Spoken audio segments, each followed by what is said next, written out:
Quelle réforme du label ISR? C'est la question qui va nous animer aujourd'hui dans Investir responsable, le rendez-vous dédié à l'investissement responsable ou à impact de Smart Patrimoine. C'est une question que nous allons poser à Michèle Papalardo, présidente du comité du label ISR. Bonjour Michèle Papalardo. Bonjour. Bienvenue sur le plateau de Smart Patrimoine. Alors c'est pas la première fois que vous venez, hein. On avait déjà échangé ensemble à propos des critiques qui étaient faites au label ISR. Depuis, effectivement, le label ISR se transforme. Il y a quelques pistes qui sont explorées, même si rien n'est acté pour le moment. On voulait faire un petit point d'étape avec vous, comprendre quelles étaient les pistes qui étaient explorées. On peut lire à droite à gauche qu'on pourrait imaginer une sorte de label ISR à tiroir. Est-ce que c'est effectivement le cas? Et où est-ce qu'on va? Et même savoir s'il y a peut-être un calendrier de défini. Où est-ce qu'on en est aujourd'hui, Michèle Papalardo, sur le sujet? Alors, je finirai peut-être par le calendrier. Parce bien que, sûr, bien entendu, il y a un calendrier. Gardons la date pour la fin. Sinon, très bien. Ça pourrait durer longtemps.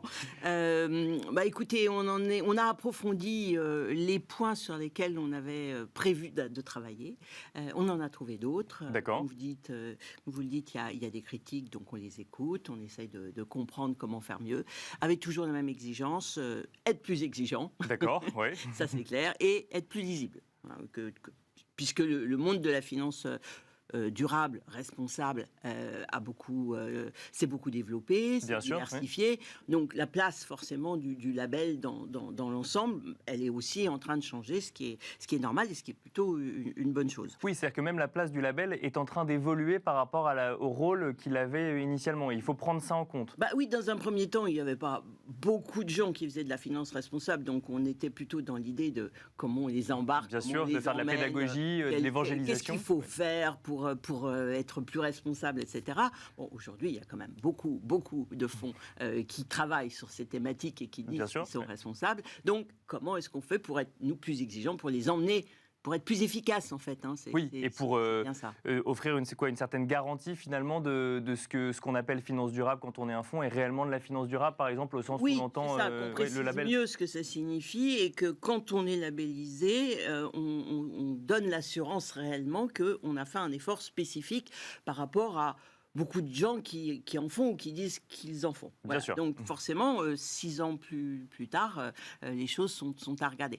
Je précise tout de suite, notre objectif, c'est pas d'avoir plus de fonds labellisés, ni plus de montants labellisés, parce que ça, c'est facile. Il suffit d'être pas exigeant, justement. D'accord. Voilà. Donc l'idée, c'est pas de faire plus, c'est de faire mieux. Voilà. L'objectif, c'est pas un objectif de résultat, bien entendu. On aimerait bien qu'une fois qu'on a un label plus exigeant, on ait encore plus de gens qui y viennent. On l'espère, mais c'est pas le premier sujet. Le premier sujet, c'est effectivement plus de confiance, plus de clarté et donc pour ça, plus d'exigence. Et ça nous conduit à nous poser beaucoup de questions. D'abord, j'insiste sur le sujet, sur ce point, à ne pas changer la nature du label. C'est bien un label responsable de finances durables. Ce n'est pas un label climat. Parce que je vois beaucoup de critiques sur le thème. C'est effectivement en la termes grande de climat, mais ça n'est pas un label climat. Voilà, il y a des labels comme Greenfin qui visent clairement un objectif climat, pas que, mais un objectif climat. Le label ISR, c'est un objectif global, c'est une transversalité sur E, S et G, y compris social, et sur l'environnement, sur tous les aspects environnementaux. Voilà, donc on ne va pas changer la nature du label. D'accord. Ça, c'est une chose. Par contre, on va le rendre globalement plus exigeant. Donc, comment est-ce qu'on fait? Où est-ce qu'on règle le curseur pour que ce soit mieux que ce qu'on fait aujourd'hui? Alors, aujourd'hui, comment est-ce qu'on fait? Le principe de base, c'est d'exclure les 20% des entreprises les moins bien notées en ESG. D'accord. Donc, on a plusieurs moyens d'augmenter l'exigence. Au lieu d'en enlever 20%, on en enlève 30%. D'accord. On reste sur la même stratégie, mais on enlève encore plus de mauvais élèves. Mais on se pose des questions. Voilà. Est-ce qu'on fait ça? Est-ce qu'on met des notes minimales pour être sûr que, en tout cas, on est bien à l'équilibre et qu'il pourrait y avoir des notes éliminatoires. D'accord. Un seuil d'exigence minimum pour être... En plus du fait d'enlever les mauvais. D'accord. Oui, parce qu'aujourd'hui, effectivement, on enlève donc les 20% les plus mauvais dans leur secteur d'activité, mais il n'y a pas d'exigence minimale à respecter vis-à-vis d'une stratégie... Si c'était tous mauvais, par exemple, vous enlèveriez les 20% très, très, très, très mauvais. Mais vous auriez toujours des mauvais. Vous auriez des mauvais. D'accord. Donc là, il y aurait peut-être un seuil. C'est une question qu'on se pose. C'est très simplifié, hein, Oui, mais c'est pour qu'on comprenne bien la logique. Un autre sujet, toujours dans la même idée, c'est est-ce qu'on fait des exclusions? C'est est-ce qu'on exclut des secteurs, hein? C'est une question qu'on se pose bien entendu nous aussi. Certaines caractéristiques de fonds, certains secteurs. Voilà, ça c'est aussi une question. Ça peut être un moyen d'aller vers l'exigence. Donc le sujet est sur la table, parce que j'avais cru comprendre qu'il avait été que du coup le sujet de l'exclusion. C'est pas notre préférence a priori. D'accord. On s'interroge plutôt. Parce que c'est un peu le pendant sur le thème de la transition. Oui, c'est ça. C'est-à-dire d'accompagner les entreprises qui sont dans les fonds pour aller vers quelque chose de plus exigeant sur les trois piliers dans un délai de quelques années. Voilà. Donc ça fait partie des questionnements. La question, c'est de savoir qu'est-ce qu'on a vraiment entre les mains pour faire ces choix. Hein, parce que c'est bien gentil d'avoir des visions théoriques idéales, mais si on n'a pas l'information pour faire les choix, encore faut-il la donner. On ne va pas y aller. Donc ça fait partie vraiment un des cœurs des sujets.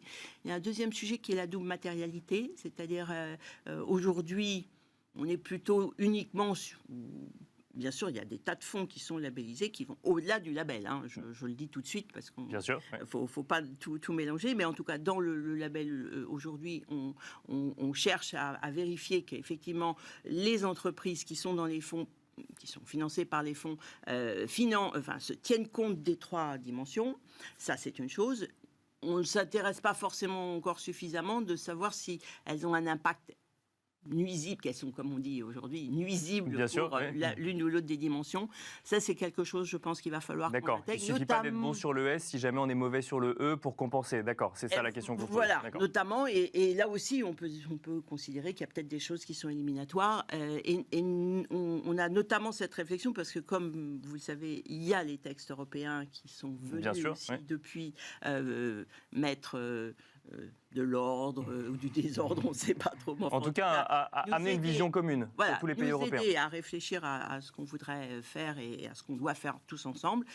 Et dans ce cadre-là, il y a cette notion de ne pas être nuisible sur telle ou telle dimension. Et donc, ça va nous obliger, parce qu'on veut bien entendu être en cohérence avec SFDR, article 8, article 9, etc.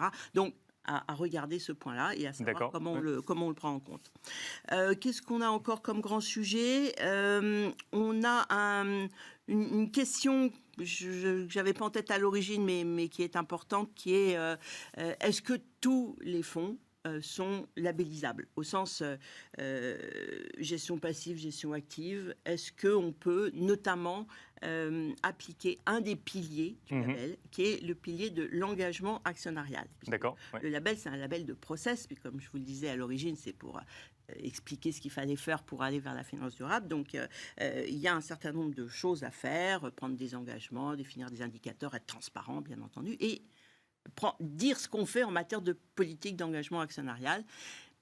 Et avec certains fonds, on s'interroge sur ce qu'ils peuvent réellement faire. D'accord, est-ce qu'ils ont la capacité dans leur stratégie de le faire? Oui, c'est même pas ce qu'ils veulent ou ce qu'ils veulent pas, c'est les actifs qu'ils utilisent, l'action qu'ils mènent, est-ce qu'elle permet ou non une action, un engagement actionnarial qui a un sens.